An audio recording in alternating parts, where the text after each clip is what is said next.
chat panel through the icon here. And for all the participants, you're more than welcome to share your questions, your queries into the chat panel. And when the Q&A session comes, those questions will be tackled. And if you encounter any technical problems and you need any assistance, please put your message in the chat box and send it to the host or the co-host. And please also kindly note that this session is recorded and streamlined on YouTube. Thank you very much. And without further ado, I will give the floor to Marianne. Thank you very much. Thanks so much, Jianwei. Good day to everyone. Thank you to all our participants for joining us here today. My name's Marianne Bailey, and I'm the Senior Coordination Officer here at the Minamata Convention Secretariat. We are just so very pleased that we have several new parties to the convention since our last conference of the parties. And including a few that have just very recently joined. And we're very pleased that the Minamata Convention family keeps growing and growing.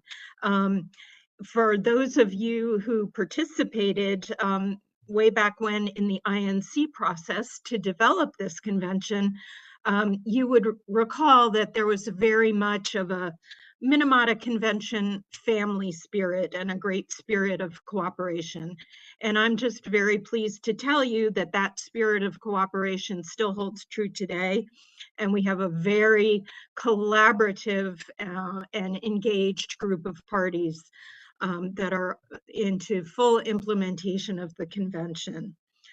So today's session also gives you an opportunity to get to know some of the Secretariat staff members that will be joining me here on this webinar today. There are 14 of us in total, and a few of us will be speaking to you today. Just to briefly show you the agenda on your screen, this will not be able to be a comprehensive overview of all aspects of the convention, of course. But what we would like to do is to give you an overview of how the convention is structured and to very briefly give you a look at some of the key obligation deadlines and the important implementation features of the convention. And then also to give you a slightly bigger view of two of the important features of the convention, and those are the national reporting function and the financial mechanism. We will then walk you through the party contributions and how those are assessed. And then finally, we'll turn to our upcoming 5th Conference of the Parties, and we'll give you just a quick overview of what is coming up for COP-5. So as Jianwei said, at the end, we'll have the opportunity to answer your questions. So with that, I'd like to turn it to my colleague, Lara, to walk you through the next part of the agenda. Thank you. Thank you, Marianne, and hello, everyone. My name is Lara Ognibene. I'm legal officer with the Secretariat of the Convention, and I will take you through a few slides today, as Marianne mentioned, on an overview of the convention, just a few slides. So to begin with, if I could have the next slide, this map gives you an overview of the current parties to the convention. So the countries in yellow have ratified the convention. We have so far, as of today, 147 parties, which include also 3 future parties, meaning that for them the convention will enter into force soon, since they ratified in the past few weeks. As you know, once ratified, the convention takes 90 days to enter into force from the date of ratification or deposit of the instrument of ratification. So 147 parties, including 3 future parties. You see on the right side of the screen, there is also a copy of the screenshot of the UN Treaty Section website, which provides a full list of parties. As you know, our depository is in New York, so the UN Treaty collection collects all instruments of ratification. There is a list with the specific entry into force state for each party, and a similar information is also reproduced on our website. So you can find all information on existing parties also on our website. Moving on to the next slide, I would like to give you a brief understanding or overview of the architecture of our convention. Our provisions can be clustered into control measures and enabling measures or provisions. So we call control measures those measures within our convention that are designed to keep mercury underground. For example, these are articles 3, paragraphs 3 and 4, which controls the prohibits the opening of new primary mercury mines, or also paragraph 4 of article 3, which states that existing mine must be shut down within 15 years of entry into force of the convention. Then other control measures are designed to reduce the use and presence of mercury in the economy, industry, and society. So we have provisions on stocks under Article 3, on excess mercury from the commissioning of chloralkali facilities. We have provisions on trade of mercury, and then provisions to control mercury added products and processes. Then we have provisions on to control ASGM, so artisanal small scale gold mining under Article 7. And then under Article 10, we have provisions on interim storage, under Article 11, mercury wastes, and 12 contaminated sites. So as you may have noticed, this series of measures really follow the whole life cycle of mercury, from mines to their disposals, basically. So, and so these provisions under Article 7, 8, and 9 also are to reduce the mercury that is released into the environment, which is the objective of the convention. So alongside these control measures, we also have enabling or supporting measures that are listed in our convention that are designed to support parties in implementing the convention and in complying with these control measures. So you'll hear more about this. We have a financial mechanism established in the convention to support parties in implementation of the convention. We have capacity building. We have the establishment of an implementation and compliance committee, on information exchange, on research, on reporting. We'll hear more about reporting on Article 21, on effectiveness evaluation. So these measures are designed to really help parties in the implementation of the convention. And we'll hear more about some of these later today.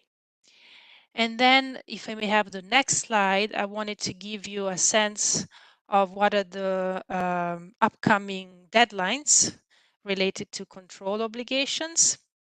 I've mentioned some already, but for example, on the Article 3, there is a provision not to allow new mercury mines and close existing ones in the next 15 years after entering into force, to only export mercury with written consent of importing countries.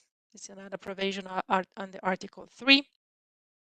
Under Article 4, it is provided for the phase out of mercury added products listed in Annex A to the convention.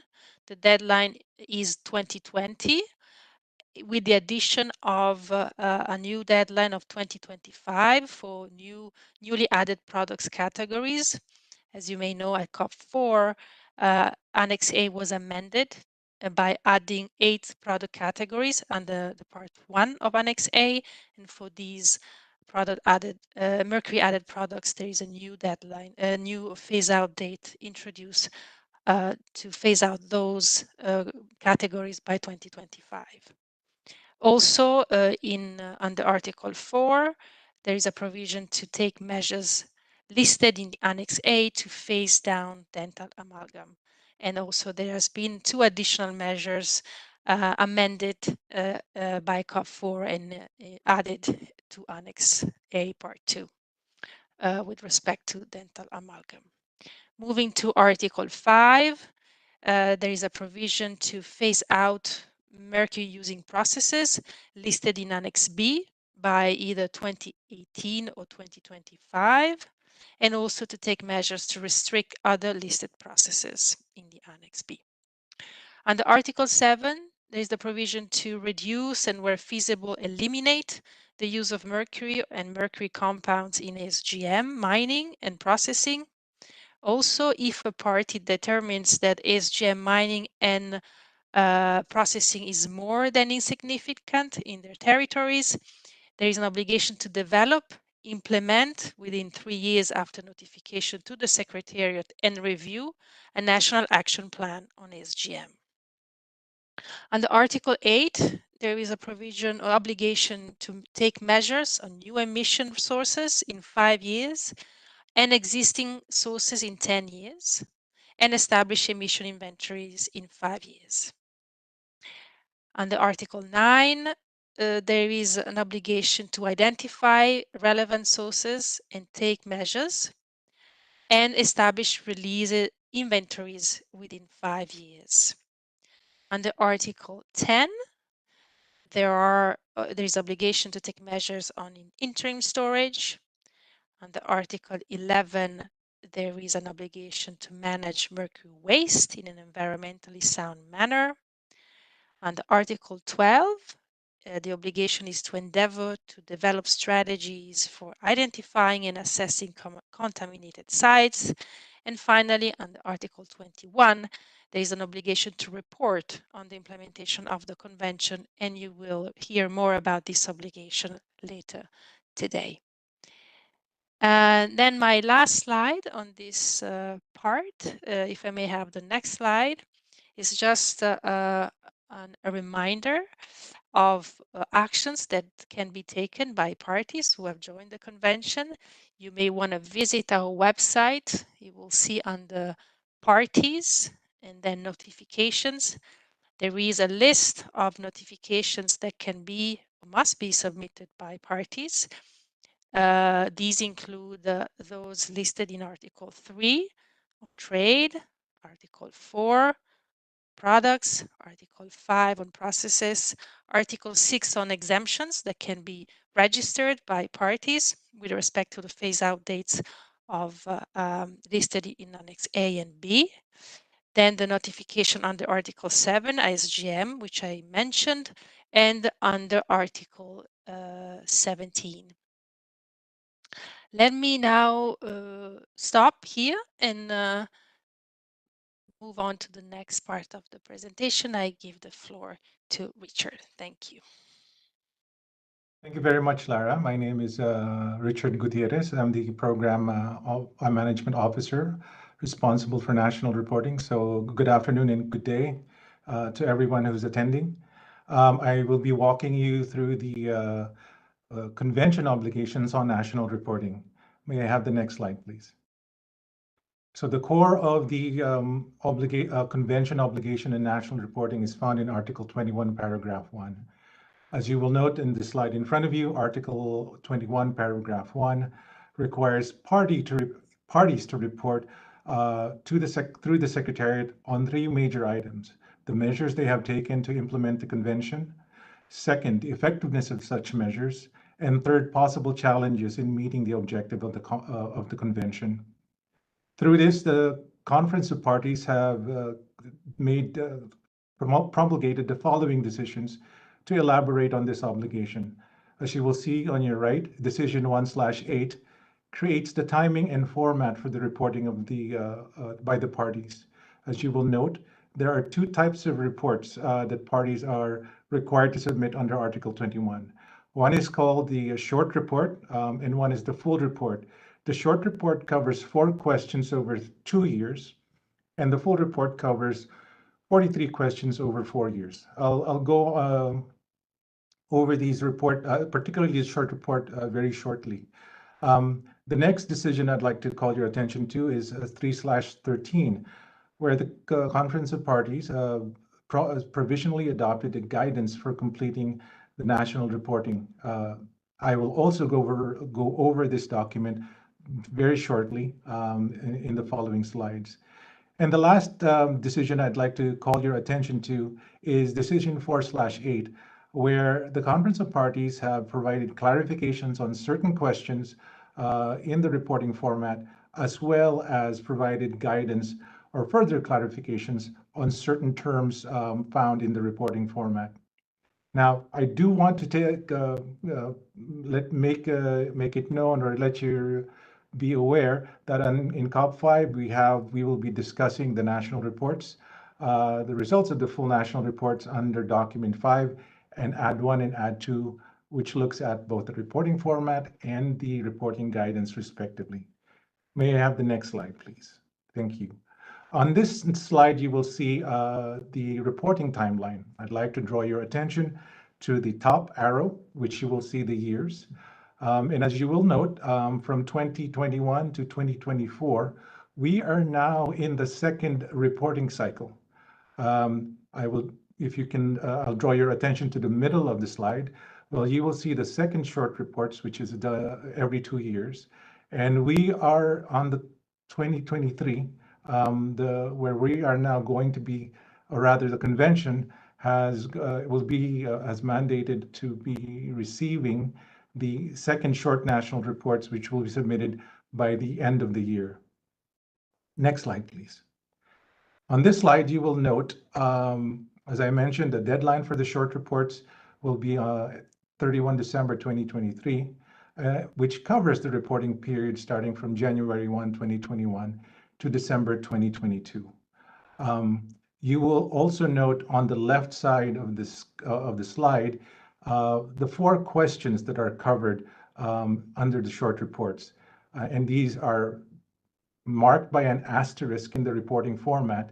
And these questions are as follows: 3.1 on primary mercury mining, question 3.3, which covers stocks and sources, question 3.5 on trade, and question 11.2 on final disposal. I will not go over these questions in depth, but I will refer you to the link below. We have covered this item in depth last April 5, 2023, when we launched the second short national reports. You will find both the presentation and a recording of the online session on our website. But before I move on, I wanted to just mention a couple of other things as well. As I mentioned, the short national reports were launched in April. We also did an online reporting. The online reporting tool was also opened at that time. The national focal points have received the login credentials at that time as well. And we are preparing, in the midst of preparing and finalizing the Minamata tools on short reports, which we will be releasing shortly after the COP. Next slide, please. I have some reminders for you, though, for the new parties who are listening on the structure of the short national reports.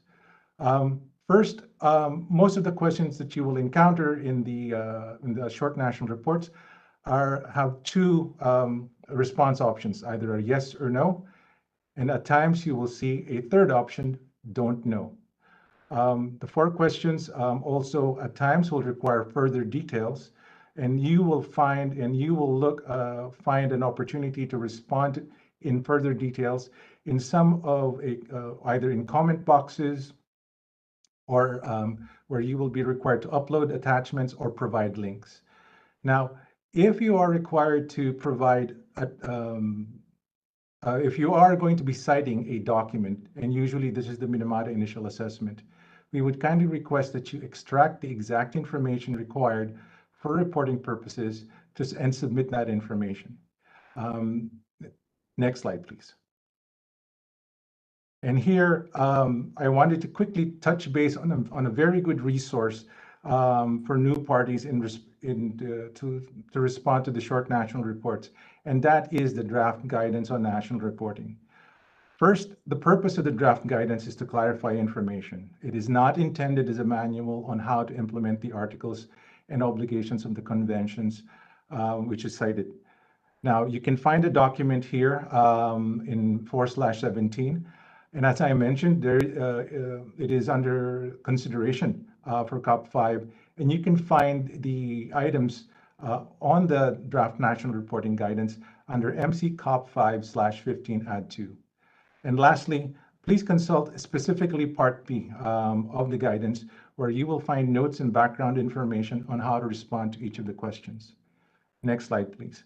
And this is my final slide for this section, and to provide you with some tips on how to do your short national reports. It's important to plan ahead, use the offline paper version, identify and double check attachments and links. When reporting annual data, specify the years. And then where the reporting period is not in, especially when the reporting period doesn't start in January 1, specify the period, please. When answering questions, ensure that the responses are succinct and provides a meaningful story. And lastly, note the units in which the information on amounts are to be provided, specifically in metric tons. With that, I end my presentation on this section and pass on the microphone to my colleague, Anna. Thank you. Thank you, Richard. I am Ana Garcia, Communications and Knowledge Management Officer at the Minamata Convention Secretariat. And good day to everyone. Now it is time to get ready for the online reporting tool to complete the second short national reports to be submitted by 31st December this year. And before we go into its features and how you will work on it, let me play a brief video.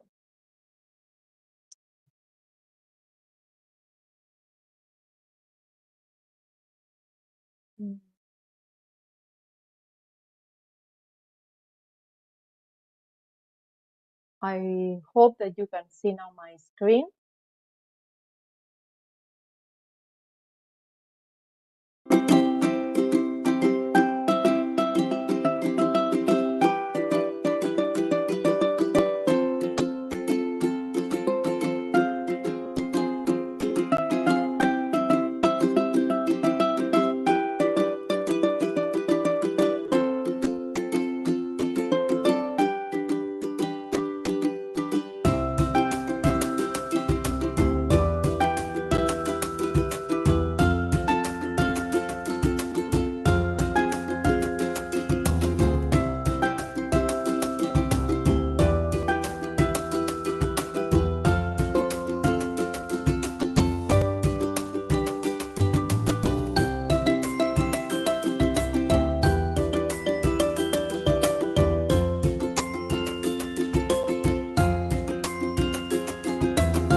Let us go back then with the slides and wait, please.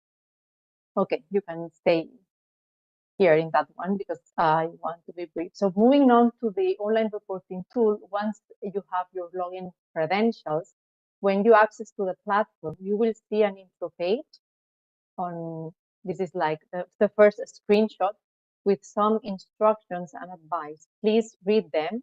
There is also a reference to the offline paper version, the draft reporting guidance, and the user guide.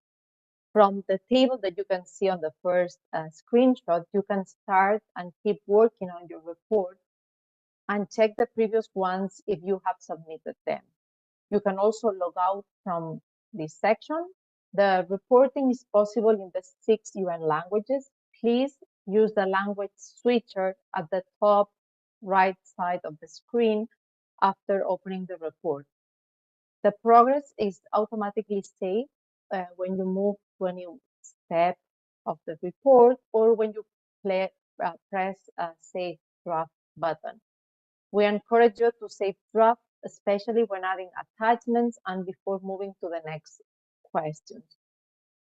Information on part A, which is, as you can see on the middle one, a screenshot, will be mostly populated according to the information that we have from parties and national focal points. All questions are linked to the corresponding paragraph and the extract from the draft reporting guidance for ease of reference.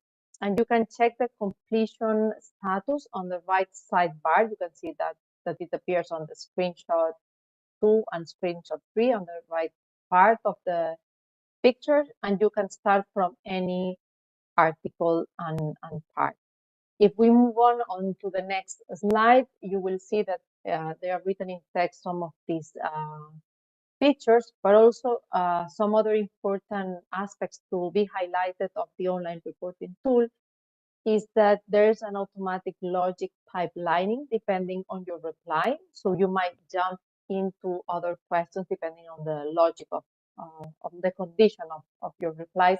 And before submitting the report, you will be driven to a preview screen so you can review all the report before submitting it. Finally, a technical team is ready to help. You can contact the Secretariat if you experience any challenges, whether it's technical or substantive, to complete your national report. And my last reminder is that the second short national report must be submitted by 31st December. And with that, I will hand it over to my colleague Lynn that will walk through the offline paper version. Thank you very much. Thank you, Anna. Hi, everyone. My name is Ling Duan. I'm Program Management Assistant at the Secretariat of the Minamata Convention. Moving on to the next slide. On the screen now is the screenshot of the offline paper versions of the reporting format specific to the short national report. This offline paper version has been prepared to facilitate the collection and collations of information for the report. It is only a preparatory tool to assist parties and is not to replace or be a substitute for the reporting through the online reporting tool. In the next slide, you will find both the PDF and Word format of the offline paper versions available on the convention website under parties reporting as displayed on the screen. And in the offline paper versions, you will see the relevant information to assist parties with their reporting process for the second short national report. For example, the overview of reporting format, including 5 parts, Part A to Part E, and for the short reports, Part T to respond to the question marked by an asterisk in the format in Part B. And you will also find the information required by or in furtherance of a party obligations regarding notifications, national plans, and other submissions. There in the offline paper versions, you will also find the report preparation tips and the technical information to assess and use of the ORT.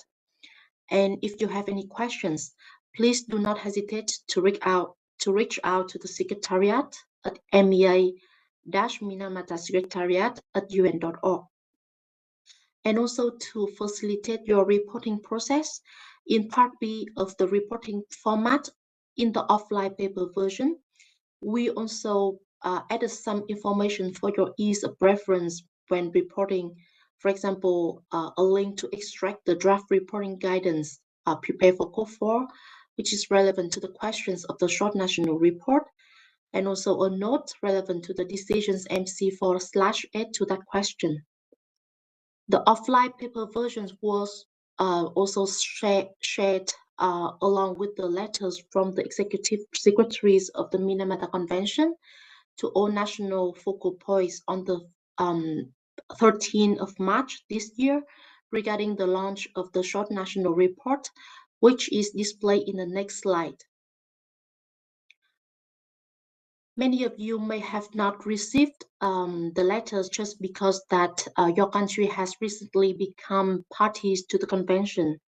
But this is just for your information that on the screen now is the part of the letter on the left-hand side of your screen, and the letter can be found on the convention website as indicated on the right-hand side of the slide. Moving on to the next slide.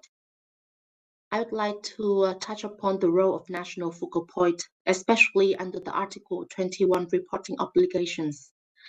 In the next slide, just to recall that according to paragraph 4 of Article 17, each party shall designate a national focal point for the exchange of information under this convention, including with regard to the consent of importing parties under Article 3. As the custodian of information reported by parties to the convention under Article 21, the national focal point plays an important role in the process of reporting. In this regard, the party's report is to submitted by or through the designated national focal point. For parties nominated more than one national focal point, parties are invited to confirm with the Secretariat on among those national focal points who will be submitting the national report by email at mea-minamata-secretariat@un.org. This will ensure that the designated national focal point for reporting will receive the login credentials to the online reporting tool. For the purposes of compiling and completing the national focal point, for completing the national report, parties may also indicate an additional contact officer in the online reporting tool in Part A. Any requests for clarification or follow-up will be referred to both national focal point and the additional contact officer. In the next slide, here is the national focal point webpage on the convention website, where you can find all information on the national focal points designated by parties under the convention by clicking in the drop-down menu. If your country has not yet nominated a national focal point under the convention, we encourage you to do so at the earliest convenience to ensure that your country will receive the most updated communication from the Secretariat in a timely manner. In the next slide, you can see on the screen now is Annex A is the template for the form, and Annex 2 is the model letters for the designations of national focal point. The form and the model letters are also available on the convention website. This form should be completed and returned under the cover of an official nomination letter from the government official contact point to the UN Environment Program, or from the Ministry of Foreign Affairs, or from the permanent mission to the UN in Geneva or to the UN Environment Program, to the attention of the Executive Secretary of the Minamata Convention on Mercury. And here I'd like to take these opportunities to emphasize the importance of submitting the form to the Secretariat, because the information provided in the form will help us ensure your country's national focal point information is the most accurate and updated. And please note that the self-nomination will not be considered. And if you are planning to designate more than one national focal point, please use one form for each individual. And if you have any questions on national focal point, please send your email to the Secretariat mailbox as written on the screen, and we will be happy to answer your query. Thank you, and I now hand over to Marianne for the next part of the session. Thank you, Lynn. To briefly cover the convention's financial mechanism, we want to show you its structure. The convention's financial mechanism in the next slide, you can see is made up of two parts. The first part is the larger part, the Global Environment Facility. The second part is a smaller direct grant program to eligible parties called the Specific International Program. But we also have a very collaborative relationship with the Special Program for Institutional Strengthening in the Chemicals and Waste Cluster. Many of you are familiar with the Special Program. It's provided excellent support to many parties to address the functions that are common to some of the conventions, including Minamata, Basel, Rotterdam, Stockholm, as well as CICM. So that is, we work very closely to ensure that projects are complementary and not duplicative of one another within these three elements and sources of financial support. Also, there is the UNEP Global Mercury Partnership. This is a multi-stakeholder partnership that was developed quite a long time ago, prior to the convention's development, actually. And it gathers a lot of good expertise and a lot of excellent information resources. So I encourage you to look into the UNEP Global Mercury Partnership if there are specific topics that you want to gain more information on, or search for experts that you could exchange questions and information with. In the next slide, we're in the context of the GEF-8 replenishment period. So the 4-year period that started last July continues through for 4 years after that. And we had a very healthy Minamata Convention allocation, which was about a 30% increase over the GEF-7 period. So there is $269 million US available to support the programming directions plan that was set forth for the GEF-8 replenishment period with respect to our convention. So it's very important that our national focal points and other party government interlocutors interact with their GEF operational and political focal points at the national level, so that this funding can really be put to its best use to support implementation of the binding obligations of the convention. In the next slide, you can see that for the specific international program, we have to date funded 24 projects in the 4 eligible regions. And most of these projects are ongoing, but we already have the 5 projects in the first round have been completed, and 3 others in the second round of applications have completed their activities as well. You can find the midterm evaluation of the program, as well as terminal evaluations of 3 of those first round projects on our website under the implementation tab. We are now, so we've done 3 rounds of applications. And again, these are direct grants to eligible parties, and parties go through an application process. And the applications are reviewed against criteria that have been established by the governing board. And the governing board of the SIP is made up of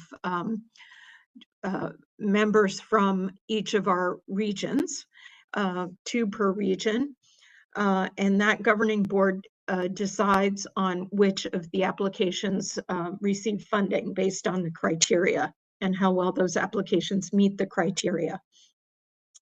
In the next slide, you can see that most of the funding for the SIP goes directly to these projects.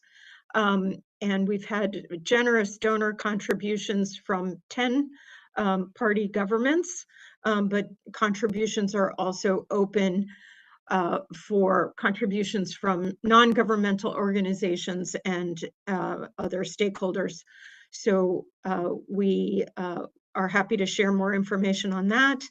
And I would note that we have not yet been in a position to recommend that our governing board launch the 4th round of applications to the SIP, because we're still in a process of raising funds for that 4th round. And we hope that contributions will increase in the near future. I won't really go over the next slide. Let's see, let's advance one more slide. I don't want to speak in detail to the next slide because that is just about the review of the financial mechanism, which will be a topic of discussion at the upcoming Conference of the Parties. But if you're more interested in that, we can certainly point you to the materials prepared for that topic. So with that, I'd like to hand the floor to my colleague, Sandra. Thank you. Hello, good afternoon to everyone. My name is Sandra Rücker and I'm the Administrative Officer of the convention. I'll just take you through one slide of assessed contributions. So if we can move to that slide, please. So for the Minamata Convention, we have three trust funds, three sources of funding. We have voluntary funding, then we have what Marianne just said, the SIP, and then we have the core budget, which we call the General Trust Fund. And that core budget is funded from assessed contributions of parties, and also Switzerland as a host country contributes to that core budget. And that core budget gets determined at every COP together with a program of work for 2 years. So at every COP, the core budget is approved. And so as I said, then to fund the core budget, there's the assessed contributions of the parties, and each party contribution is determined based on an indicative scale, which is adopted by consensus at each COP. And that indicative scale we use in Minamata is based on the scale of assessment of the UN. And I've put it's based on an adjusted scale of assessments, because we use the UN scale, which changes periodically, but at the same time, we have less parties than the overall global UN. So we have to adjust the scale. So that's for one.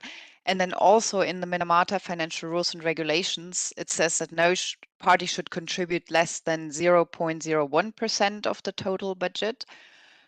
And also that no single party should contribute more than 22% of the total. So that means we do need to adjust the scale of assessments.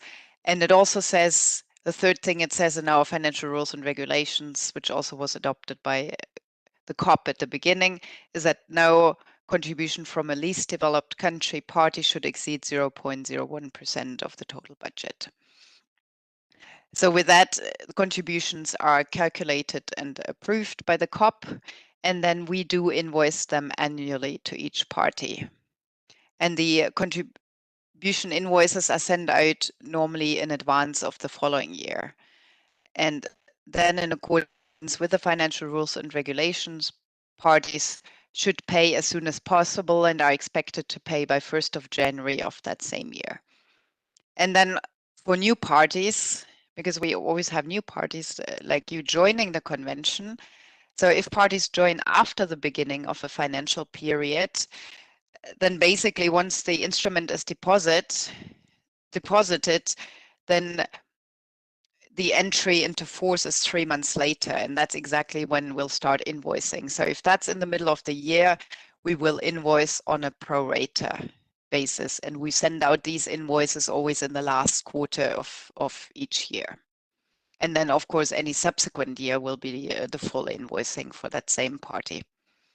So this is just to give a brief overview over the assessed contributions, and I'll hand back to my colleague now for an overview of the COP-5.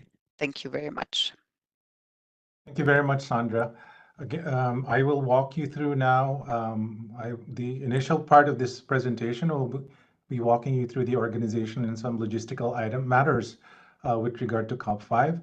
And then I will pass on the mic to Marianne, who will cover the agenda items and other matters pertaining to COP-5. With that, may I have the next slide, please? So as you will note, October 30th to November 3 will be the 5th meeting of the Conference of Parties of the Minamata Convention. The COP-5 will be happening here in Geneva at the International Convention Center of Geneva, or CICG.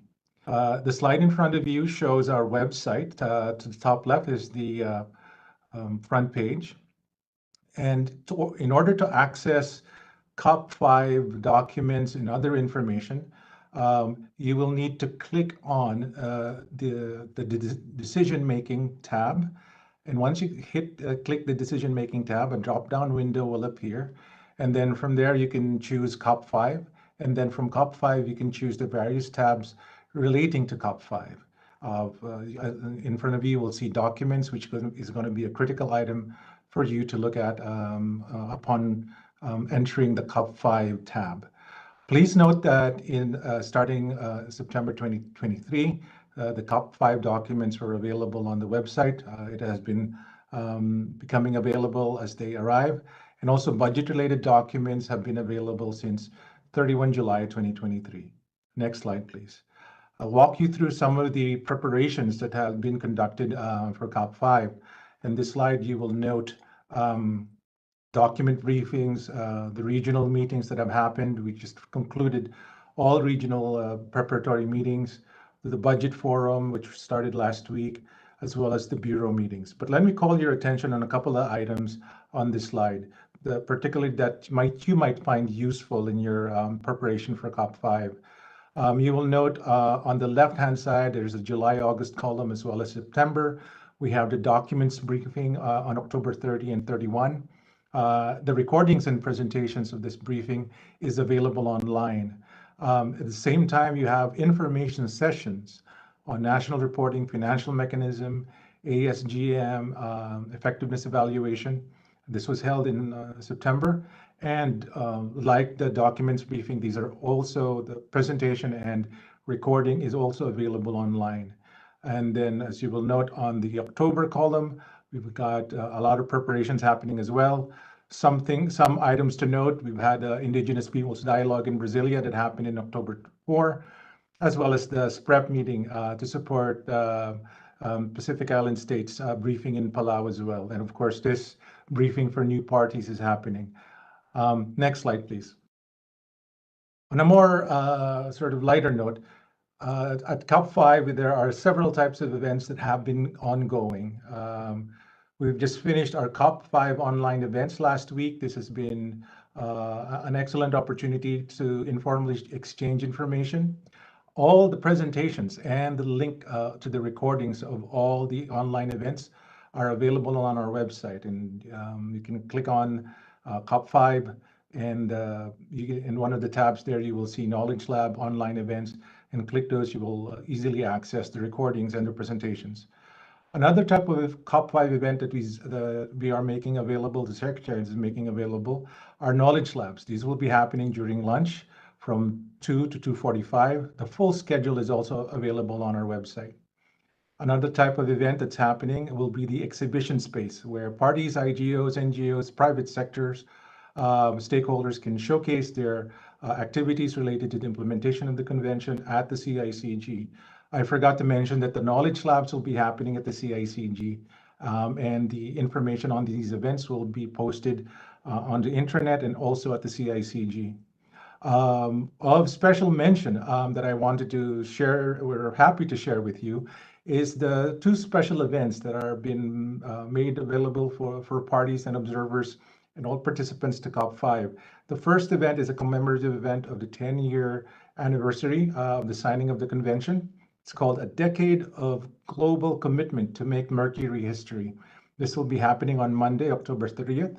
And there are two allied events related to this special event. We have a photo exhibition and a movie screening of the movie Minamata. More information can be found on our website on this special event. And another special event that I wanted to invite you to, or we would like to invite you to, is the Jeff UNEP special event called Mercury in Cosmetics, More Than What Meets the Eye, which will be happening on October 31 on Tuesday during lunchtime. More information is on our website. Next slide, please. To attend the convention, the COP-5 for parties, you will need to submit credentials for the head of delegation or representatives. A sample of the credentials can be found on our website, and these are available in the 6 UN languages. The original credentials are to be submitted to the Secretariat no later than 24 hours after the opening of COP-5. Technically, this is at 10 a.m. Tuesday, October 31. However, it is preferred that it be submitted by 1 October 2023. If it's not submitted in advance, there's still an opportunity to hand over the original credentials of the representatives at the registration desk upon arrival at the meeting. For more information, check out our website, and then the credentials report will be adopted by plenary on Thursday morning. With that, I pass on the mic to my colleague, Marianne. Thank you, Richard. And really, I just want to wrap up quickly here so that we have time to take any questions you might have. But to give you an overview of the schedule of work at COP-5, we'll meet over 5 days with regional meetings and other meetings on the day before the formal opening. So there's a lot of work to be done in those 5 days. This is a little too small for you to see the agenda items, so let us move to the next slide where I can show you where you can find the key information about what's on the agenda. These are the documents, the overview of the agenda items, the schedule of work, and then INF1 is the list of the documents that have been prepared for each agenda item. INF2 gives an overview of information provided by parties. This includes party notifications that were discussed earlier, national reports, other pertinent information, as well as information on which parties have done Minamata initial assessments, ASGM national action plans, and things like that. And then INF38 is basically the scenario note. So how can you find these in the next slide? We have a COP-5 website, and the COP-5 website gives you all the documents as well as the day-by-day schedule and other pertinent information. But here you can see how to look up on the website the provisional agenda, and this is a glimpse of the provisional agenda and all the topics that we'll be covering at COP-5. So with that, I'd like to open the floor for any questions you might have. So I'll give you a few minutes to digest all this information that we've given you. And let you know that we're happy to address questions even separate from this briefing if you contact us as indicated throughout the presentation by writing to the Secretariat mailbox or to any of us. We will do our best to answer your question promptly. So I think we so far do not have questions in the chat. If anyone wants to raise their hand, please do so.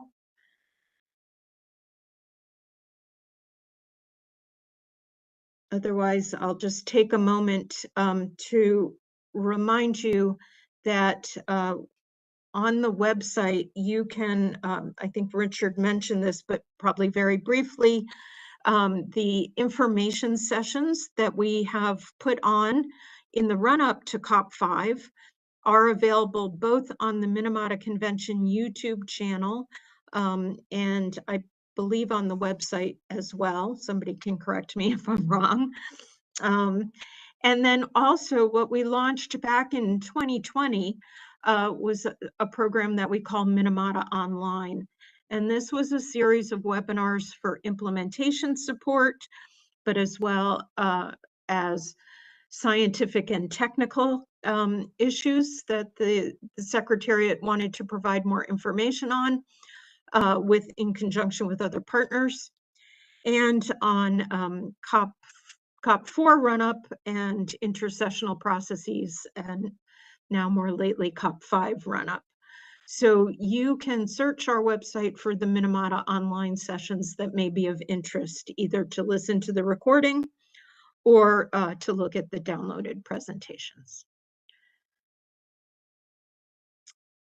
So with that, hearing no other questions, I'll just give us another minute, but I thank you all for participating here today.